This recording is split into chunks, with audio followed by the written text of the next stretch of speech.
بسم اللہ الرحمن الرحیم نحمده ونصلی علی رسوله الکریم اما بعد اعوذ باللہ من الشیطان الرجیم بسم اللہ الرحمن الرحیم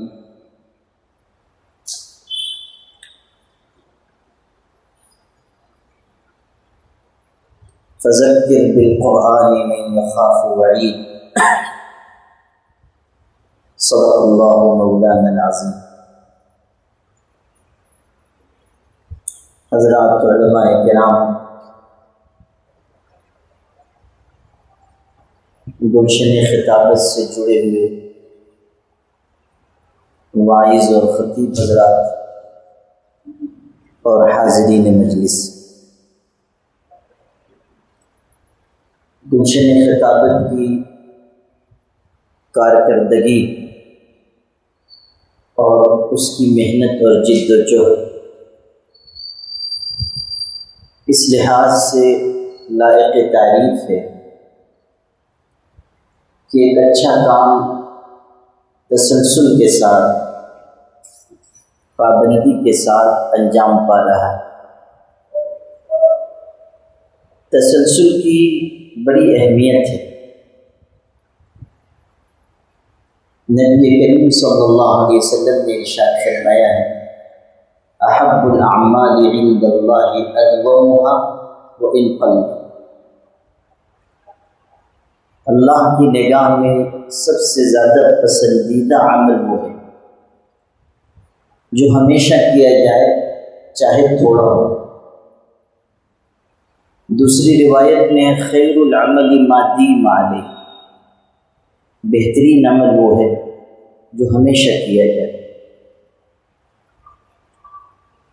آپ پتھر کی کسی چٹان پر بہت سارا پانی بہا دیں، اس پر کوئی اثر نہیں ہوگا، لیکن تسلسل کے ساتھ اگر قطرہ قطرہ پانی اس چٹان پر گرتا رہے تو وہ پتھر کی اس چٹان میں بھی سوراخ کر دے گا۔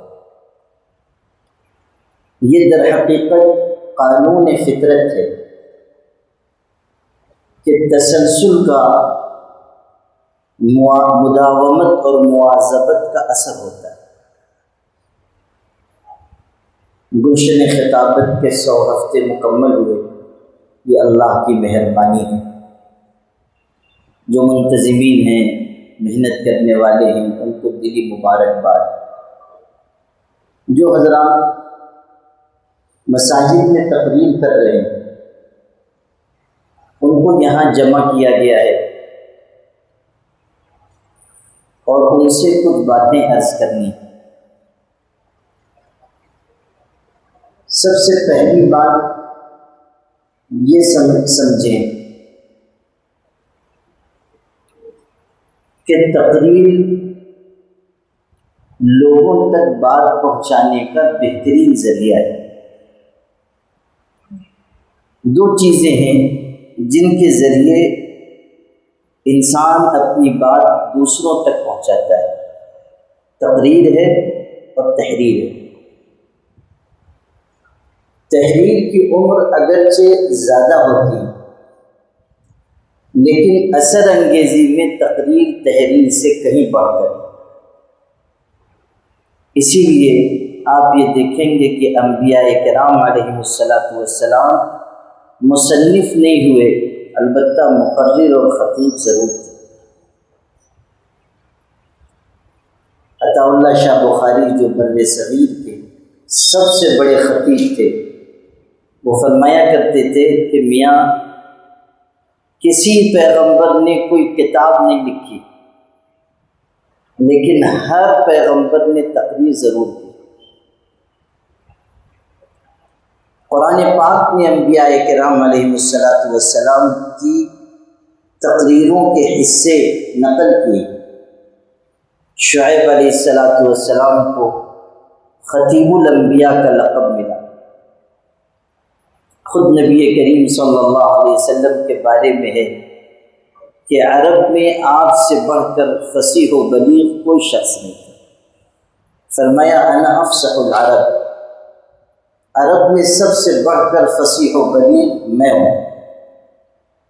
حضرت ابوبکر صدیق کے بارے میں یہ بات ہے کہ وہ علم الانساب، علم تاریخ، فن تعبیر اور فصاحت و بلاغت میں بہت ممتاز تھے۔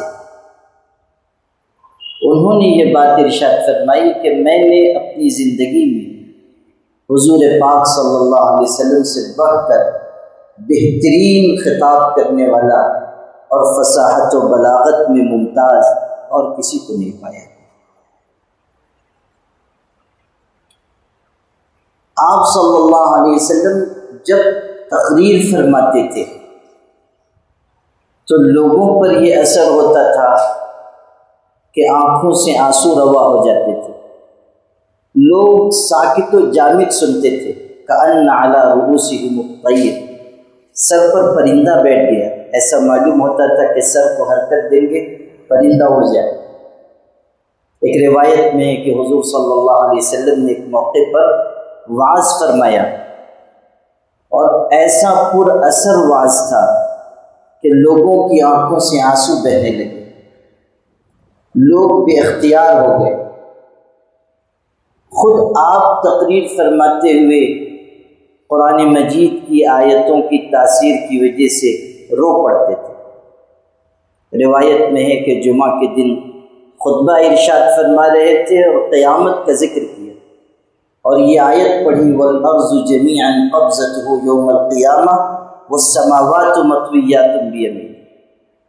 بس یہ آیت تلاوت فرمائی اور آپ رونے لگے، جسم پر کپکپی آ گئی، کپڑا بھی ہلنے لگا اور حرکت اتنی بڑھ گئی، لرزش جسم کی اتنی بڑھ گئی، حتیٰ ظننا انہ سیخر بہ، صحابہ کہتے ہیں ہم کو یہ گمان ہوتا تھا کہ حضور ممبر سمیت گر پڑے، آپ کی حرکت سے ممبر ہلنے لگا۔ جب حضور صلی اللہ علیہ وسلم نے حنین کے موقع پر مال غنیمت تقسیم کیا اور انصار کو آپ نے حکمت مصلحت کی وجہ سے غنیمت سے حصہ نہیں دیا، جو 9 مسلم تھے ان کو آپ نے نوازا، تو انصار میں کچھ بات چیت شروع ہوئی۔ حضرت سعد آئے تھے، انہوں نے کہا اللہ کے رسول، انصار میں کچھ گفتگو ہو رہی ہے۔ حضور نے پوچھا تمہارا کیا خیال ہے؟ انہوں نے کہا میں بھی قوم کا ایک آدمی ہوں، یعنی دلوں میں کچھ شکایت ہے۔ آپ نے کہا انصار کو ایک احاطے میں جمع کرو، پھر آپ تشریف لائے اور آپ نے ان کے سامنے بہترین تقریر کی، مؤثر تقریر کی۔ آپ صلی اللہ علیہ وسلم نے اپنائیت اور محبت کا اظہار کیا، ان کے دلوں کو جھنجھوڑا۔ یا معشر الانصار الم تکونوا ذلالا فہداکم اللہ بی، وعالۃ فاغناکم اللہ، واعداء فالف اللہ بین قلوبکم۔ اے انصار کے لوگوں، کیا تم گمراہ نہیں تھے؟ اللہ نے میرے ذریعے تم کو ہدایت دی۔ تم فقیر تھے، اللہ نے میرے ذریعے تم کو مالدار کیا۔ آپس میں دشمن تھے، خدا نے تم کو شیر و شکر کر دیا۔ وَلَئِن شِئْتُمْ لَقُلْتُمْ فَلَصَدَقْتُمْ وَلَصُدِّقْتُمْ بِهِ، تم بھی یہ کہہ سکتے ہو اور کہو گے تو سچ کہو گے اور تمہاری تصدیق کی جائے گی کہ اے اللہ کے رسول، آپ بھی ہمارے پاس آئے تھے، بے سر و سامان تھے، ہم نے آپ کو اسباب سے مالا مال کیا، بے ٹھکانہ تھے، ہم نے پناہ دی، آپ آئے، آپ کا کوئی غمخوار نہیں تھا، ہم آپ کے غمخوار بنے۔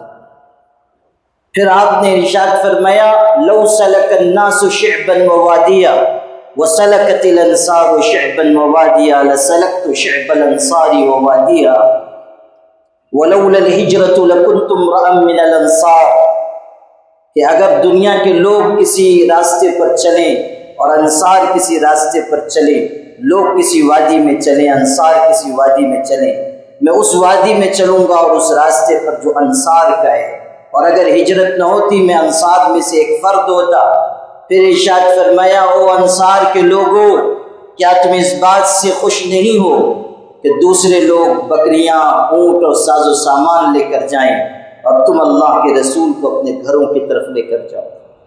جب آپ نے یہ کلمات ارشاد فرمائے تو انصار رو پڑے، ان کی چیخیں نکل گئیں، داڑھیاں ان کی فبکى القوم حتى اخضروا لحاهم، اتنا روئے کہ داڑھیاں آنسوؤں سے تر ہو گئی۔ کہا رضینا برسول اللہ قسما محضا، اللہ کے رسول آپ کی تقسیم پر ہم دل سے راضی ہیں، آپ نے جو کیا بہتر کیا۔ یہ آپ کی شان خطابت تھی، یہ آپ کا انداز تھا، یہ آپ کی فصاحت و بلاغت تھی۔ تو تقریر بہترین ذریعہ ہے لوگوں تک اپنی بات پہنچانے کا۔ ہم اگر تقریر کے فن میں ممتاز ہوں گے تو لوگوں کے دلوں کے دروازوں پہ دستک دے سکتے ہیں۔ صرف اصلاح کا کام نہیں، جنگوں اور معرکوں کو سر کر لینے کا کام بھی تقریر اور خطابت سے ممکن ہے۔ کتنے ایسے معرکے آج دنیا میں لڑے جا رہے ہیں جن میں تیر و تلوار کی نہیں، بہتر زبان اور اچھے قلم کی ضرورت ہے۔ دنیا میں کتنے معرکے ایسے لڑے جا رہے ہیں کہ جہاں افکار و نظریات کا مقابلہ ہے، جہاں افکار و نظریات کے درمیان لڑائی لڑی جا رہی ہے، وہاں زبان کام آئے، وہاں قلم کام آئے۔ آج ہم اپنی تقریر اور تحریر کے ذریعے دنیا کو بتائیں کہ جتنے نظریات اس دنیا میں آج ہیں، چاہے وہ سوشلزم ہو یا کمیونزم ہو یا کیپٹلزم ہو یا دنیا کے مختلف افکار و نظریات جن کا شہرہ شرق سے لے کے غرب تک اور شمال سے جنوب تک ہے، چاہے وہ سرمایہ داری کا نظام ہو یا غریبوں کی امداد کے نام پر قائم کیا گیا نظام ہو، یہ سارے نظام دنیا میں برپا ہوئے اور اس طرح بلند ہوئے کہ دنیا نے یہ سمجھا کہ آپ ان نظریات کے سامنے کسی مذہب، کسی تہذیب، کسی فلسفے، کسی نظریے کا چراغ نہیں جل سکے گا۔ لیکن وہ سارے نظریات گردش ایام کے ساتھ ساتھ دم توڑتے گئے۔ اسلام کل بھی زندہ تھا، آج بھی زندہ ہے اور آئندہ کل بھی زندہ رہے گا۔ یہ ہمیں بتانا ہوگا کہ آپ جو چیزیں لے کر آ رہے ہیں اس میں کہیں نہ کہیں عیب اور نقص ہے، کہیں نہ کہیں خامی۔ شورش کاشمیری بڑے خطیب گزرے، انہوں نے کتنا خوبصورت جملہ کہا، فرمایا سرمایہ داری رزق چھینتی ہے اور سوشلزم رازق کو چھینتا ہے۔ یہ دو بڑے نظریات دنیا کے ہیں، کمیونزم اور سوشلزم، دونوں کے بارے میں کہتے ہیں کہ کمیونزم رزق چھینتا ہے اور سوشلزم کا نظریہ رازق چھینتا ہے، یعنی اللہ سے بیگانہ کرتا ہے اور الحاد اور تحریت کے راستے پہ چلاتا ہے۔ اسلام ہے جو غریبوں کو اس کا حق دیتا ہے، امیروں کو جینے کا موقع دیتا ہے اور دونوں کو صراط مستقیم پہ چلاتا ہے۔ اسلام میں توازن اور اعتدال ہے، اسی لیے ہمارے آقا نے فرمایا تَتَرَكْتُكُمْ عَلَى الْبَيْضَاءِ لَيْلُهَا كَنَهَارِهَا لَا يَزِيغُ عَنْهَا بَعْدِي إِلَّا هَالِكٌ۔ لوگوں سنو، میں تم کو اپنے بعد ایک ایسی صاف ستھری شریعت پر چھوڑ کر جا رہا ہوں جس میں کوئی عیب اور نقص نہیں ہے۔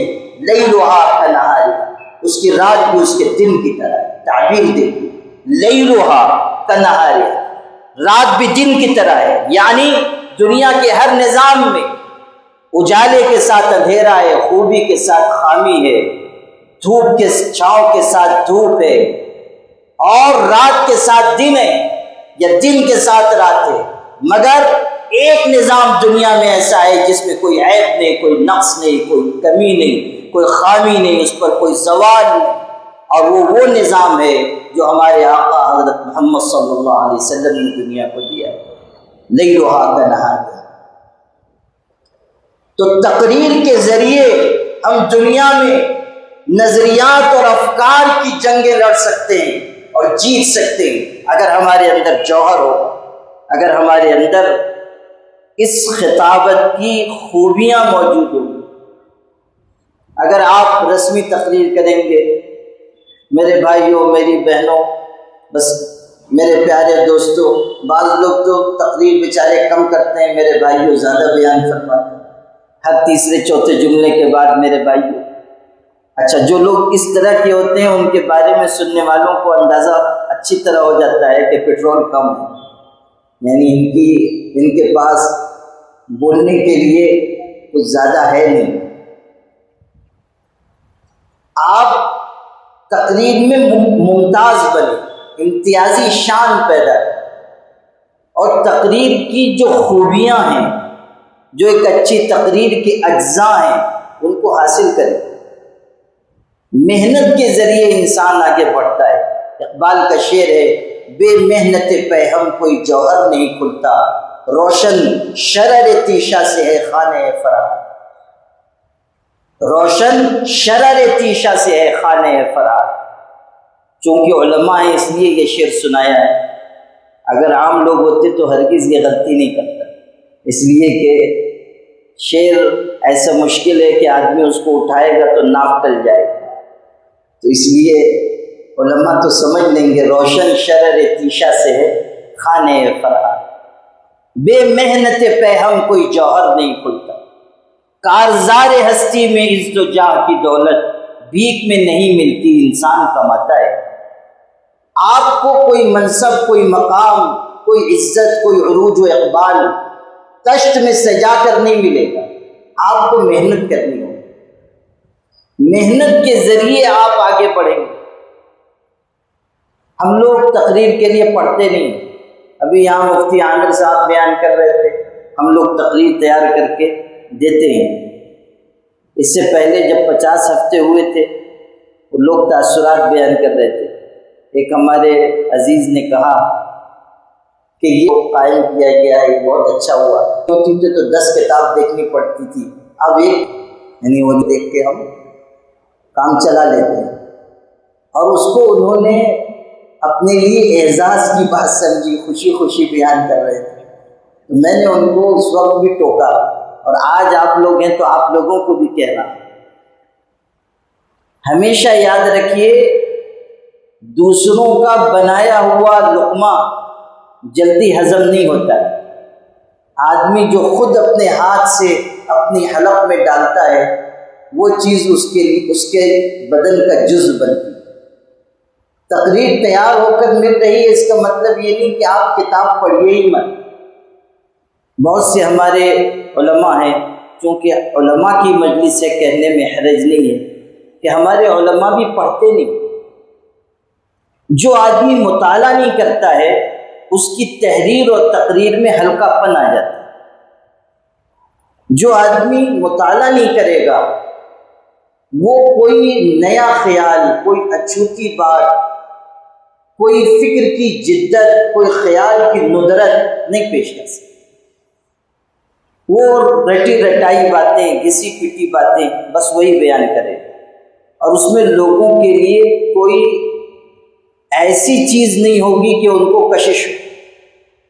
ابن الجوزی بہت بڑے خطیب گزرے ہیں، میں نے اپنی کتاب میں بھی ان کا ذکر کیا ہے۔ تاریخ اسلام کے چند ممتاز خطبہ میں ایک نام ان کا ہے، بہت بڑے مصنف، بہت بڑے خطیب، جب تقریر کرتے تھے 1-1 لاکھ کا مجمع ہوتا تھا، شدت تأثر سے لوگ بے ہوش ہو جاتے تھے، بسا اوقات لوگوں کی روح ان کی مجلس میں قفس عنصری سے پرواز کر گئی، انتقال ہو گیا شدت تأثر کی وجہ سے۔ خود بیان فرمایا کہ مجھ کو یہ تعداد اچھی طرح معلوم ہے کہ تقریباً 20,000 سے زائد لوگوں نے میرے ہاتھ پر ایمان قبول کیا، اور 1 لاکھ سے زائد لوگوں نے توبہ کر کے اپنی زندگی کو تبدیل کیا ہے۔ تلبیس ابلیس ان کی کتاب علماء کے لیے سرمہ بصیرت ہے۔ ویسے مجھے یہ اندازہ ہے کہ اس میں سے خالی کسی نے پڑھی ہوگی تلبیس ابلیس، لیکن ان کی کتاب علماء کے لیے یہ کتاب سرمہ بصیرت ہے۔ صید الخاطر ان کی کتاب ہے، کتنی پیاری خوبصورت۔ ان کی بات آپ سے نقل کرتا ہوں مطالعے کے کیسے شوقین تھے اور تقریر میں امتیاز کیسے پیدا ہوا۔ فرماتے ہیں کہ میں نظامیہ بغداد میں پڑھتا تھا، طالب علم تھا۔ نظامیہ بغداد کے کتب خانے میں 6000 کتابیں میرے زمانے طالب علمی میں تھیں، وہ ساری 6000 کتابیں میں نے پڑھی، پوری 6000 کتابیں میں نے پڑھی۔ اور صرف اتنا نہیں، بعد کے دور کے بارے میں کہتے ہیں کہ میرا اپنے مطالعے کے بارے میں یہ خیال ہے کہ میں نے کوئی 20,000 جلدیں پڑھی، اور ہو سکتا ہے کہ سننے والوں کو یہ تعداد بہت معلوم ہو، لیکن میرے ذوق مطالعہ اور شوق مطالعہ کے آگے یہ تعداد بھی کم ہے۔ 20,000 کتابیں ایک آدمی پڑھتا ہے، تب اس کے اندر ایسی امتیازی شان پیدا ہے۔ ہم لوگ تو 10-20 کتاب نہیں پڑھتے۔ آج کل تو اکثر لوگ وہ ہیں جو واٹس ایپ یونیورسٹی سے علم حاصل کرتے ہیں، جیسے مفتی عامر علم حاصل کرتے ہیں، واٹس ایپ یونیورسٹی سے علوم جدیدہ و قدیمہ حاصل کرتے ہیں۔ اور میں یہ کہا کرتا ہوں کہ یہ جو ہے سوشل میڈیا، یہ تو ساری روایات کاذبہ متواترہ کا مرجع و ماخذ ہے۔ ساری جھوٹی باتیں یہیں سے زیادہ پھیلتی ہیں۔ آدمی کا انتقال نہیں ہوا، اس کو لوگ مار ڈالتے ہیں۔ اور آج کل تو کچھ لوگ اتنے عجلت پسند ہیں، کسی بڑے عالم کی شدت علالت کی خبر آتی ہے، پہلے سے میسج تیار کر کے رکھتے ہیں کہ حضرت کا انتقال پرملال ہو گیا۔ یہ ہمارے حضرت مولانا طاہر حسین صاحب، اللہ تعالیٰ ان کو زندگی دے، سوشل میڈیا نے ان کو کم سے کم 5 سے 6 مرتبہ تو مارا ہے، اس سے کم نہیں۔ خبر آتی ہے انتقال ہو گیا، پھر خبر آتی ہے خادم صاحب لکھ کے بھیجتے نہیں الحمدللہ حضرت بقید حیات ہیں۔ تو یہ ساری روایات کاذبہ متواترہ کا مرجع و ماخذ ہے۔ ہم لوگ پڑھ رہے ہیں سوشل میڈیا پر، اسی کو ہم بیان کرنے لگ جاتے ہیں۔ آپ اس حقیقت کو سمجھیے کہ کتاب کسی زمانے میں مردہ نہیں ہوگی۔ لوگ کہتے ہیں شاید یہ آخری صدی ہے کتابوں سے عشق کی۔ میں یہ کہتا ہوں کہ کتاب کسی زمانے میں نہیں مر سکتی، اور وجہ اس کی یہ ہے کہ الکتاب قرآن مجید بھی کتاب ہے، اور وہ قیامت تک باقی رہے گی۔ اور جب تک قرآن پاک باقی ہے، اس کے فیضان سے علوم کتابوں کی شکل میں محفوظ رہیں گے، اور زمانہ چاہے جتنی ترقی کر جائے، کتاب زندہ رہے گی، کتاب باقی رہے گی۔ کتاب سے ہمارا رشتہ ہو۔ جو چیز کتاب پڑھ کر مل سکتی ہے وہ کسی ذریعے سے نہیں مل سکتی۔ کتاب کے ذریعے جو معلومات آپ کو ملے گی وہ حضرت گوگل نہیں دے سکتے۔ میں یہ نہیں کہتا کہ آپ یہ سب چیزیں استعمال مت کیجیے، اور میں کہوں گا بھی تو کون سا لوگ عمل کرنے والے ہیں؟ بھئی یہ تو نشہ ایسا ہے کہ کون یہ بات مانے گا؟ وہ تو فقیر بھی اپنی گدڑی میں ہاتھ ڈالتا ہے تو اینڈرائڈ موبائل نکالتا ہے، تو اس پر تو کوئی عمل کرے گا نہیں۔ میں یہ نہیں کہتا کہ آپ مت استعمال کیجیے، لیکن یہ کہتا ہوں کہ کتاب سے اپنا رشتہ ٹوٹنے مت دیجیے۔ مطالعے کا ذوق رکھیے۔ پڑھنا آپ کو آگے بڑھائے گا، اور پڑھنا آپ کی تقریر میں وزن پیدا کرے گا۔ آپ کی تحریر خوبصورت ہوگی، آپ کا درس قیمتی ہوگا اگر آپ میں مطالعہ ہے۔ اور پھر جو تقریر کے بہترین اجزاء ہیں، اوصاف ہیں، میں نے تفصیل سے اپنی کتاب میں لکھے ہیں، موقع نہیں ہے کہ میں ایک ایک بات کہوں، لیکن جو اچھی تقریر کے اوصاف ہیں یا اچھے مقرر کی صفات ہیں، ان کو حاصل کرنے کی کوشش کرنی چاہیے۔ مثال کے طور پر آپ جب گفتگو کریں، آپ جب تقریر کریں تو پہلے سے تیاری کر کے تقریر کریں۔ فی البدی تقریر کرنا کوئی کمال کی بات نہیں، تیاری کر کے تقریر کیجیے۔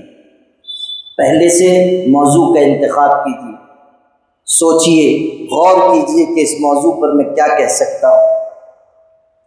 موضوع کوئی ایسا لیجئے جو آپ کے سننے والوں کی فہم کے مطابق ہو. ایسا نہ ہو کہ غریبوں کا مجمع ہے، آپ اسراف اور فضول خرچی پہ تقریر فرما رہے ہیں. بھئی یہ غریب لوگ ہیں، ان کے سامنے آپ اسراف فضول خرچی کی بات مت کی. یا آپ گئے گاؤں دیہات میں، آپ نے موضوع چنا یورپ کے سفر کے نقصانات اور اس کے فائدے، اور آپ دیہاتیوں کے سامنے اس پہ تقریر فرما رہے ہیں. جیسا مجمع ہے اس کے مطابق آپ موضوع رکھیے اور زبان بھی ویسی رکھیے. آپ علماء ہیں تو میں مشکل الفاظ بھی استعمال کر رہا ہوں، عام لوگوں میں بولوں گا تو مشکل الفاظ نہیں استعمال کروں. پہلے مشکل الفاظ میں تقریر کرتا تھا، پہلے تو خیریت بھی پوچھتا تھا تو عربی فارسی آمیز. ایک دفعہ پڑھائی کے زمانے میں وہ ہمارے ساتھی مفتی عبدالعظیم، ان کے ساتھ ہم لوگ گئے تو ہمارے ایک ساتھی کے کھیت میں گئے، گھر والے سب ان کے آئے تو میں نے ان کے چچا آئے تو میں نے ان سے پوچھا مزاج شریف خیریت پوچھی. تو وہ دائیں دیکھیں بائیں دیکھیں کہ مزاج شریف کس کا نام ہے. تو وہ جو ہے مفتی عبدالعظیم صاحب میرا ہاتھ پکڑ کے کنارے لے گئے، کہنے لگے آپ ایسے مت یہاں خیریت پوچھو، میں آپ کی بھی پٹائی ہوگی اور ہم لوگوں کی بھی ہوگی. میں نے کہا اچھا کیسے پوچھیں؟ تو بولے ایسے پوچھو مزے میں ہو. میں نے کہا اچھا ٹھیک ہے. تو کلم الناس علی قدر عقولہم، لوگوں کی جیسی فہم ہے، جتنی ان کی استعداد ہے اس کے مطابق بات کیجیے، اور زبان بھی ویسی ہی رکھیے. یہ نہیں کہ آج مزرعہ میں تقاطر امطار نہیں ہوا، وہ لوگ سمجھیں کہ یہ بیان نہیں ہو رہا ہے، کوئی وظیفہ پڑھا جا رہا ہے. نہیں، بالکل آسان زبان میں کہیں. جب ہمیں دوسروں کو سمجھانا ہے تو دوسروں کی زبان میں بات کیجیے.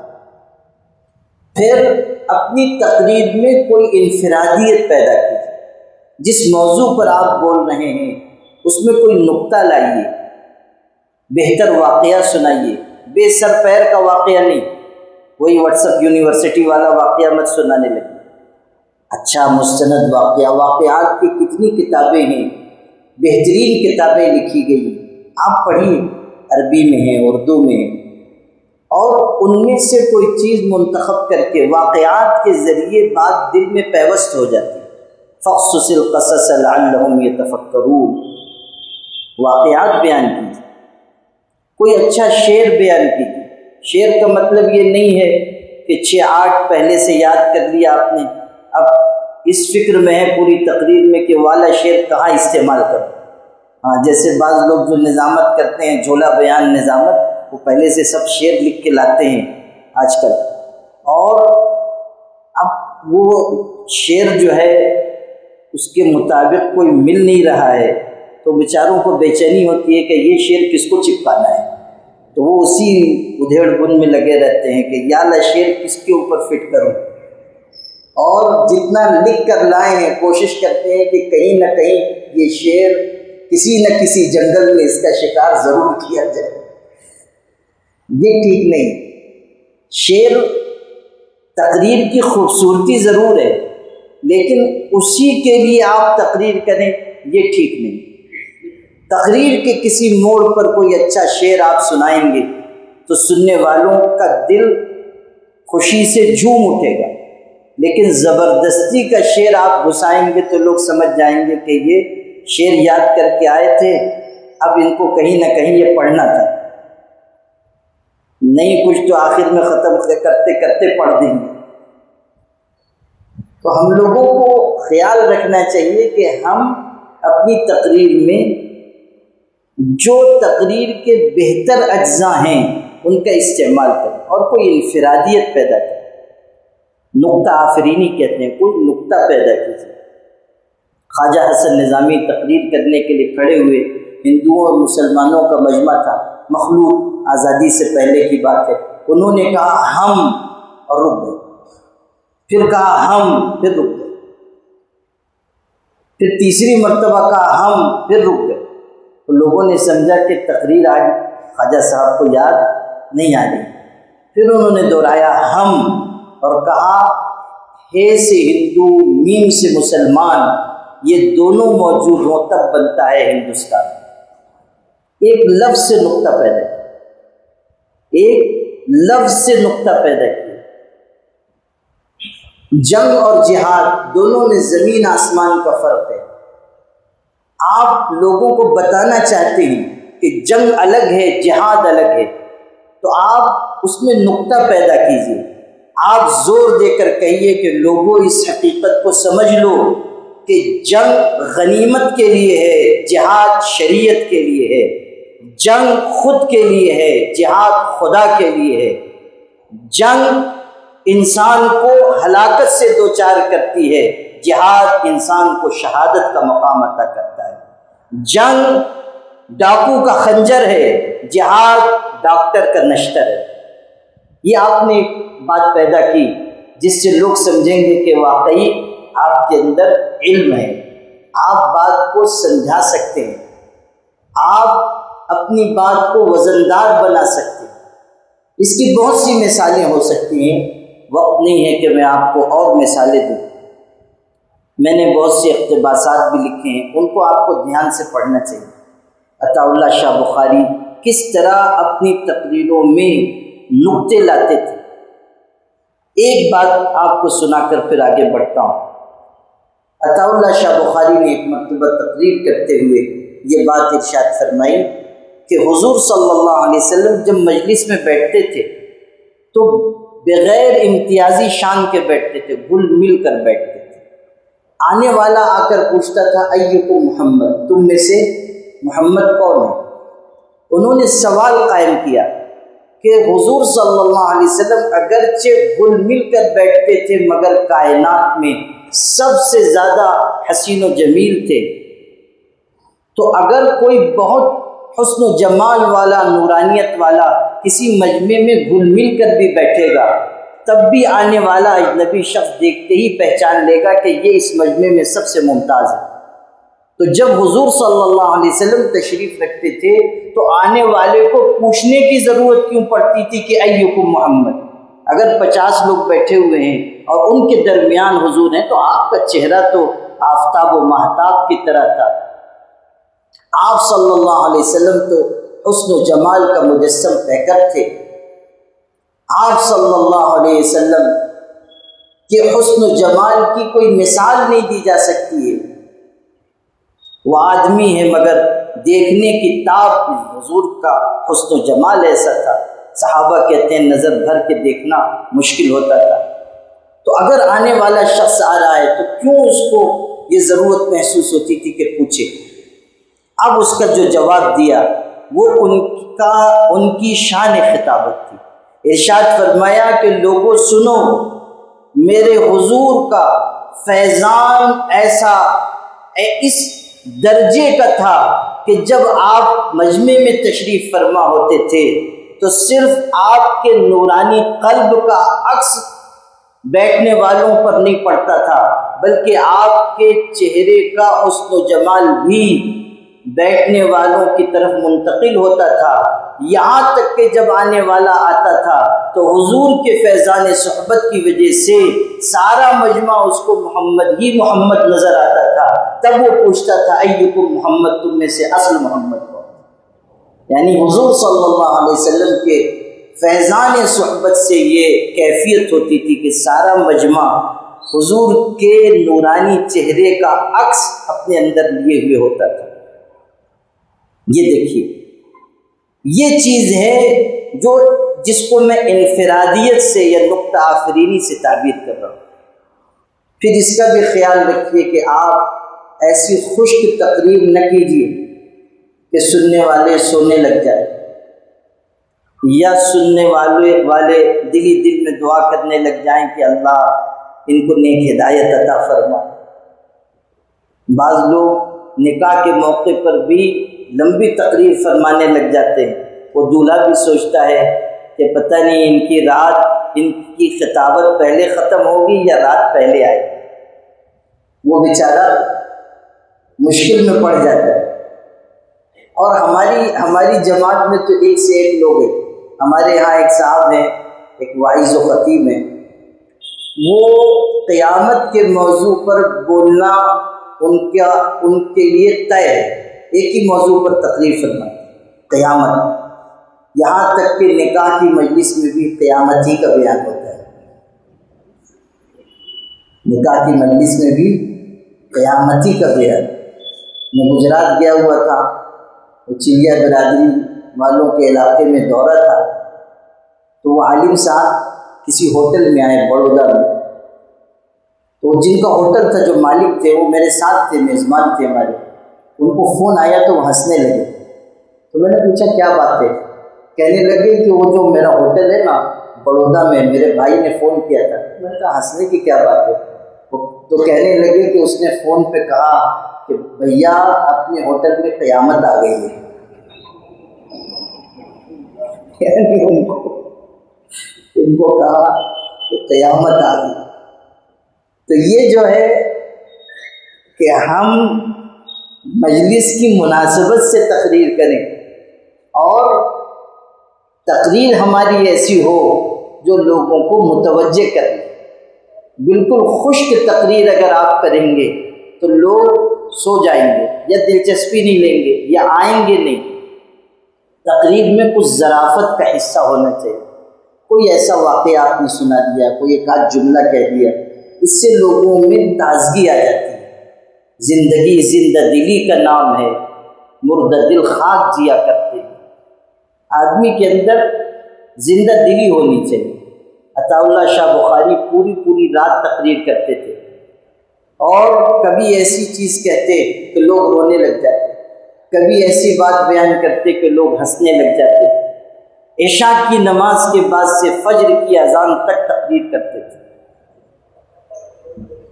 اور مجمع کو اپنی مٹھی میں رکھتے تھے۔ غور کیجئے کہ خدا نے ان کو کیا شان خطابت عطا کی تھی۔ عشاء کے بعد سے لے کے فجر تک تقریر کرنا کوئی معمولی بات ہے؟ اچھا، صرف یہ نہیں، ان کی تقریروں کے بارے میں یہ بات ہے کہ 6 گھنٹہ بولتے تھے اور لوگ اٹھ کر نہیں جاتے تھے، یعنی اپنے حوائج ضروریہ کے لیے بھی نہیں جاتے تھے، یہ سوچ کر کے گئے تو تقریر کا حصہ چھوٹ جائے گا۔ ایسی شان خطابت، وہ آئینے کو بھی حیرت میں ڈال دیتا ہے، خدا کسی کسی کو یہ کمال دیتا ہے۔ عطا اللہ شاہ بخاری رحمۃ اللہ علیہ بھی ظرافت کا استعمال کرتے تھے۔ ایک دفعہ کسی نے ان سے کہا کہ حضرت، وہ جو روس والوں نے خلا، ان کے زمانے کی بات ہے کہ روس والوں نے خلا میں راکٹ بھیجا تھا، اس میں کتیا بٹھا کر بھیجی تھی، تو اس نے کہا کہ جناب، وہ جو روس والوں نے کتیا راکٹ میں بٹھا کر خلا میں بھیجی تھی زندہ سلامت واپس آ گئی۔ فرمایا اچھا ہوا میری تمہاری عزت رہ گئی، ورنہ اس کو دیکھ کے اوپر والی مخلوق یہ سمجھتی کہ نیچے ایسی مخلوقات آ گئی، ان کو غلط فہمی ہو جاتی۔ آدمی ظرافت کا استعمال کرے۔ اور بھی کئی اوصاف ہیں، آپ پڑھیں گے تو آپ کو فائدہ ہوگا انشاءاللہ۔ آخری بات عرض کرتا ہوں، اس لیے کہ اچھی تقریر وہ ہوتی ہے جو وقت پہ ختم ہو جائے۔ عطا اللہ شاہ بخاری اگر ہم لوگ بننا چاہیں گے تو وہ ممکن نہیں۔ اچھا، ہر زمانے کا اپنا مزاج ہوتا ہے۔ اس زمانے میں لوگوں کو فرصت بھی ہوتی تھی اور دوسرے مشاغل کم تھے۔ ہمارے زمانے میں آپ اس طرح کتنی ہی اچھی تقریر کیوں نہ کریں، تھوڑی دیر میں لوگ ٹوٹ جاتے ہیں۔ تو زمانے کے مطابق، مزاج کے مطابق تقریر کرنی چاہیے۔ میرے والد صاحب رحمۃ اللہ علیہ 30 35 40 منٹ، اس سے زیادہ تقریر نہیں فرماتے تھے، اور تقریر بھی ایسی کرتے تھے کہ اچانک ختم فرما دیتے۔ ہم لوگ تو تقریر کے اختتام کی طرف بڑھتے ہیں تو 10 منٹ پہلے ہی سے اندازہ ہو جاتا ہے کہ اب پیٹرول ختم ہو رہا ہے، اور پھر شروع میں آخر میں ہم لوگ 2-4 جملے ایسے بولنا شروع کر دیتے ہیں، بس اب آخری بات بول رہا ہوں، اور وہ بھی اتنی حسرت سے کہتے ہیں کہ لگتا ہے کہ آخری وقت قریب آ گیا ہے۔ تو اختتام کی طرف جب بڑھتے ہیں ہم لوگ تو اندازہ ہو جاتا ہے۔ میرے والد صاحب تقریر کرتے تھے، مولانا افتخار صاحب ہیں کہ نہیں؟ چلے گئے۔ مولانا افتخار صاحب نے بہت سنی میرے والد کی تقریر، تو میرے والد صاحب تقریر فرماتے تھے تو اچانک ختم کر دیتے، یعنی 2-4 جملے پہلے بھی لوگوں کو اندازہ نہیں ہوتا تھا کہ تقریر ختم ہو جائے، اچانک ختم کر دیتے۔ اور ایسے موڑ پر ختم کرتے تھے کہ لوگوں کی تشنگی باقی رہتی تھی، وہ آئندہ ہفتے پھر آتے تھے سننے کے لیے۔ رحمانی مسجد میں تقریر ہر جمعہ کو وہ کرتے تھے عشاء کی نماز کے بعد، تو ایسے موڑ پر لا کر روکتے تھے کہ لوگ مشتاق ہوتے تھے۔ زیادہ لمبی تقریر اب نہیں چلے گی آج کے دور میں، مختصر بولنے کا ہنر ہم کو سیکھنا چاہیے۔ 20 منٹ 25 منٹ 30 منٹ پوری بات ہم اتنی دیر میں کہہ دیں، اور کہہ سکتے ہیں۔ آدمی 5 منٹ میں بھی مکمل بات کہہ سکتا ہے، کوئی پیغام اگر ہم کو دینا ہے 5 منٹ میں بھی ہم کہہ سکتے ہیں۔ تو میں یہ عرض کر رہا تھا آخری بات آپ سے کہ تقریر بہترین ذریعہ ہے لوگوں تک بات پہنچانے کا، ٹھیک۔ تقریر سیکھنی چاہیے، بالکل ٹھیک۔ تقریر میں امتیازی شان پیدا کرنی چاہیے، یہ بھی ٹھیک۔ لیکن ہماری یہ بنیادی ذمہ داری ہے کہ ہم تقریر و خطابت کو اپنی شہرت کے لیے، اپنی وجاہت کے لیے، مال و زر کے لیے کبھی استعمال نہ کریں۔ ہم تقریر سیکھیں تاکہ اللہ راضی ہو جائے، ہم تقریر کریں تاکہ اللہ کی رضامندی ہم کو نصیب ہو۔ اگر یہ مقصد ہمارا نہیں ہے تو ہماری آدھے گھنٹے کی تقریر بھی فضول اور ہماری 4 گھنٹے کی تقریر بھی وبا لے جائے، قیامت کے دن ہمیں جواب دہی کرنی ہوگی۔ شاہ اسماعیل صاحب نے بہترین وعظ فرمایا تھا، اور جب تقریر ختم کر کے نکلے تو ایک دیہاتی دوڑتا ہوا آیا، پوچھا حضرت جی وعظ ہو گیا؟ انہوں نے کہا ہو گیا۔ کہا میں فلاں دیہات سے آیا ہوں، سنا تھا آج آپ کی تقریر ہے، حسرت رہ گئی، افسوس ہوا آپ کی تقریر نہیں سن سکا۔ حضرت نے فرمایا بیٹھو۔ اندر مسجد میں 3 گھنٹے کی تقریر کی تھی، وہ ساری 3 گھنٹے کی تقریر پھر اس کے سامنے دہرا دی، ایک آدمی کے سامنے۔ تو اس نے بہت شکریہ ادا کیا، کہا آپ کا بڑا احسان، آپ نے مجھ پہ کرم کیا، مجھ اکیلے کے لیے آپ نے اتنی لمبی تقریر دہرائی۔ تو کتنا خوبصورت جواب دیا شاہ اسماعیل صاحب نے، فرمایا اندر بھی میں نے ایک ہی کے لیے تقریر کی ہے، باہر بھی ایک ہی کے لیے تقریر کی ہے۔ اندر بھی جو تقریر کی تھی مقصد یہ تھا کہ اللہ راضی ہو، باہر بھی جو تقریر کی ہے مقصد یہ ہے کہ اللہ راضی ہو۔ قل ان صلاتی ونسکی ومحیای ومماتی للہ رب العالمین۔ پھر یہ بھی یاد رکھیں کہ بولنا بہت بڑی ذمہ داری ہے۔ اگر ہم بول کچھ رہے ہیں، ہمارا عمل خراب ہے، تو قیامت کے دن بے عمل واعظوں کی زبان آگ کی قینچیوں سے کاٹی جائے گی۔ اگر ہم اس طرح تقریر کر رہے ہیں کہ لوگوں کو تو نصیحت کرتے ہیں، خود عمل نہیں کرتے، تو ہم قیامت کے دن پکڑے جائیں گے۔ واعظ کا ہر ایک ارشاد بجا، تقریر بہت دلچسپ مگر آنکھوں میں سرور عشق نہیں، چہرے پہ یقین کا نور نہیں۔ یہ نہ ہو ہم جو کہیں خود اس کا نمونہ بنے۔ شیخ راتب نابلسی شام کے بہت بڑے عالم ہیں، انہوں نے ذکر کیا کہ میں نے مصر کے بہت بڑے عالم اور مفسر شیخ متولی شعراوی سے اپنی جوانی میں ملاقات کی تھی، اور میں نے کہا کہ حضرت میں ایک بڑی مسجد کا خطیب ہوں، کوئی نصیحت فرما دیجیے۔ مجھ کو یہ خیال تھا کہ حضرت 1 گھنٹے کی نصیحت فرمائیں گے، لیکن اس باکمال شخص نے صرف ایک جملہ کہا، فرمایا لِيَحْذَرِ الدَّاعِيَةُ مِنْ أَنْ يَرَاهُ الْمَدْعُو عَلَى خِلَافِ مَا يَدْعُو إِلَيْهِ۔ ہر داعی دین اور عالم کو، واعظ و خطیب کو اس بات سے احتیاط کرنی چاہیے کہ جس چیز کی وہ دعوت دے رہا ہے اس کا مدعو اس کی مخالفت کرتے ہوئے اس کو دیکھے۔ یعنی ہم جس چیز کے داعی ہیں سب سے پہلے اس کے عامل بنے، ہم عمل کرنے والے بنے۔ تہجد پر 2 گھنٹے آپ تقریر کر کے وہ اثر نہیں پیدا کر سکتے جو خود تہجد کی پابندی کر کے 2 جملے نصیحت کے کہنے سے آپ اثر پیدا کر سکتے ہیں۔ آپ جب خود عامل ہوں گے تو آپ کی بات لوگوں کے دل میں اترے گی، اور اگر مقصد جاہ و عزت ہے، مقصد شہرت ہے، تو پھر ہم کبھی کامیاب نہیں ہوں گے۔ امام غزالی نے المنقذ من الضلال میں اپنی کہانی لکھی ہے، اپنی داستان لکھی ہے، ہر عالم کو پڑھنی چاہیے۔ اس میں ارشاد فرماتے ہیں کہ زندگی کا ایک لمبا حصہ کاٹنے کے بعد جب کہ میری شہرت عزت دنیا میں پھیل چکی تھی، مجھ کو یہ خیال ہوا کہ میں اپنا احتساب کروں۔ میں نے جائزہ لیا کہ میں کیوں پڑھا رہا ہوں، میں کیوں تقریر کر رہا ہوں، میں کیوں درس دیتا ہوں۔ تو میرے دل سے یہ آواز آئی کہ تیرا مقصد ٹھیک نہیں ہے۔ باعثها ومحركها حب الجاه وانتشار الصيت فتيقنت انی علی شفا جرف ہار۔ میں نے یہ سمجھ لیا کہ میری زندگی ناکام ہے اور میرا مقصد زندگی اللہ کی رضا نہیں ہے۔ تب میں نے درس بھی چھوڑا، واعظ و نصیحت بھی چھوڑی، تقریر و خطابت چھوڑ دی، اور پھر انہوں نے جا کر خلوت اختیار کی اور اپنے دل کو سنوارا، یہاں تک کہ امام غزالی بنے۔ ارشاد فرماتے ہیں کہ اگر اس حالت میں مر جاتا قسم بخدا جہنم میں جاتا۔ یہ ہے وہ چیز جو ہمارے سیکھنے کی ہے۔ ہمارا مقصد کیا ہے، اس پر ہماری نگاہ رہے۔ اللہ پاک ہم سب کو عمل کی توفیق عطا فرمائے۔